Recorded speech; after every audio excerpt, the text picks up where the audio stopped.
Siapa yang menurunkan hujan? Siapa yang menumbuhkan tumbuhan? Kalau Anda yakin semua itu dari Allah, lantas kenapa Anda menyoal firman Allah?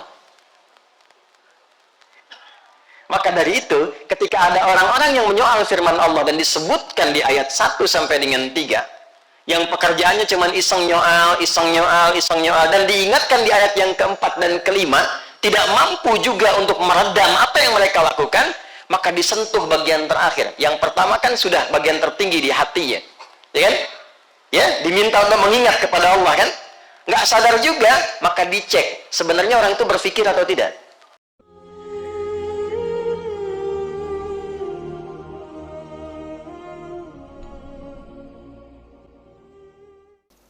Sekarang kita akan belajar tentang logika berpikir.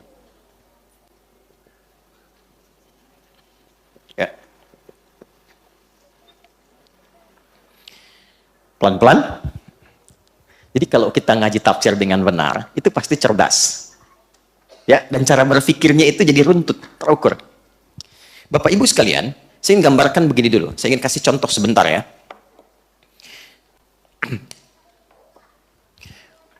Anda bekerja di satu perusahaan.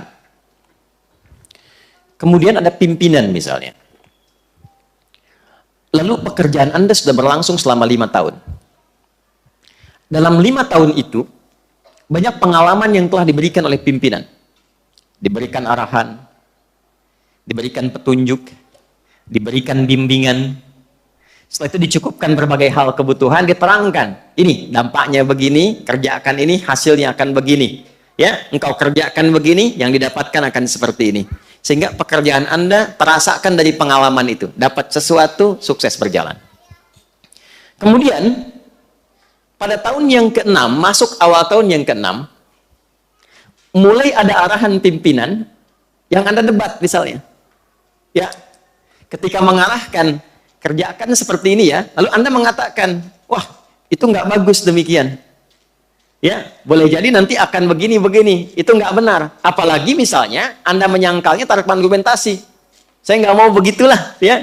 Saya nggak mau saja misalnya. Maka pimpinan mengatakan, bukankah 5 tahun yang lalu, yang ke belakang itu, kan sudah kamu rasakan kalau kamu begini, nanti akan seperti ini. Bukankah aku sudah berikan bimbingan kepadamu dan kamu rasakan? Bukankah sudah aku berikan nasihat kepadamu dan kamu mengetahuinya? Bukankah ketika kipas angin dinyalakan bunyinya mulai terdengar?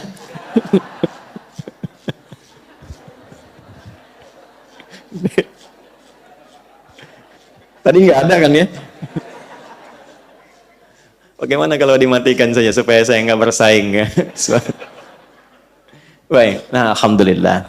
Bukankah bunyinya sudah tidak ada gitu ya? Ini masih ada. Nah, jadi pimpinan ini ingin menerangkan semua kontribusi yang telah dirasakan oleh bawahannya. Ya. Telah dirasakan oleh orang yang mengikutinya selama ini dan dijelaskan dan itu terasa. Memang sudah dirasakan, dinikmati, dijalani dan sebagainya. Kira-kira kalau ada orang berargumentasi dengan Anda dan menampilkan segala yang telah kita rasakan manfaatnya, hasilnya, masih bisa menolak nggak argumentasinya? Masih bisa menyoal nggak? Ya, atau Anda datang kepada orang tua, mendebat kepada orang tua sesuatu, lalu ibu Anda mengatakan, kan mama yang mengandung kamu, melahirkan kamu, merawat kamu, sudah memberikan arahan kepada kamu, mama sudah mengalami semua ini, kamu akan ke tempat itu, mama sudah pernah ke sana, kan sudah mama tunjukin juga, kenapa mau maksa ke sana? Kalau sudah dirasakan, diberikan penjelasan dengan nyata dan kita rasakan sendiri, apakah masih mungkin kita menyoal? Oke, sekarang dengan cara yang sama, dengan argumentasi yang sama, dengan logika dan cara berpikir yang sama. Ada orang-orang yang menyoal Al-Quran. Al-Quran itu firman siapa? Oke, satu. Premisnya satu. Al-Quran firman Allah. Oke? Allah itu Tuhan bukan? Maha kuasa tidak? Maha segalanya tidak? Baik. Semua yang bersumber dari Allah benar tidak? Yakin? Baik. Sekarang Allah tampilkan, aku beri contoh, kata Allah. Siapa yang membentangkan bumi? Siapa yang menciptakan bumi? Membentangkan di dalamnya semua yang ada di bumi sehingga nyaman untuk dijalani aktivitas di dalamnya. Siapa? Siapa yang menurunkan hujan? Siapa yang menumbuhkan tumbuhan? Kalau Anda yakin semua itu dari Allah, lantas kenapa Anda menyoal firman Allah? Maka dari itu, ketika ada orang-orang yang menyoal firman Allah dan disebutkan di ayat 1 sampai dengan 3, yang pekerjaannya cuma iseng nyoal, dan diingatkan di ayat yang keempat dan kelima, tidak mampu juga untuk meredam apa yang mereka lakukan, maka disentuh bagian terakhir. Yang pertama kan sudah bagian tertinggi di hatinya. Ya kan? Ya, diminta untuk mengingat kepada Allah kan? Nggak sadar juga, maka dicek. Sebenarnya orang itu berpikir atau tidak? Ya, maka diceklah kemudian sisi akalnya, intelektualitasnya. Jadi yang akan kita jalani dan kita dapati orang-orang yang seringkali menyoal itu kita akan bisa uji. Yang pertama, mereka itu satu, apakah punya keimanan tidak dalam hatinya, dalam jiwanya? Apa masih punya hati untuk bisa merasakan? Yang kedua, kalau yang pertama tadi konektivitasnya dengan Tuhan, masa iya sih ada hamba menyoal Allah, menyoal Tuhannya sendiri? Kan? Jadi ditanya, ini sebenarnya punya hubungan baik nggak dengan Tuhannya? Kan? Atau yang kedua, kalau memang dia merasa tidak bertuhan atau tidak punya hubungan baik dengan Tuhannya, masih berakal nggak? Karena hanya hewan yang tidak berakal.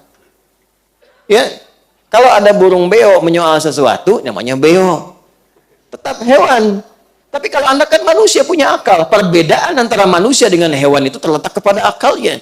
Maka di ayat yang ke-6 sampai ayat ke-14 disebutkan dulu jalan untuk logika berpikir supaya dia merenungkan, masih punya akal nggak? Jelas? Kalau diberikan hati tidak berfungsi, diberikan akal tidak difungsikan, nih, hati-hati dengan ancaman yang mungkin didapatkan saat engkau berpulang kepada Allah. Makanya nanti ayat ke-15 dan seterusnya berisi tampilan-tampilan jawaban bagi orang yang masih bertahan, maaf, dengan keburukannya sampai tidak memfungsikan akal dan hatinya. Jadi kalau ada orang beraktivitas, baik dengan lisannya, pekerjaannya, tindakannya, dan tidak menggunakan akalnya untuk berpikir dari apa yang ia kerjakan itu, mau korupsi, dia nggak mikir apa dampak dari korupsi itu. Mau mencuri, dia nggak berpikir apa dampak dari pencurian itu. Dan dia tidak menggunakan hatinya, nuraninya ketika mengerjakan perbuatan maksiat itu. Apa yang akan dia dapatkan saat dia berpulang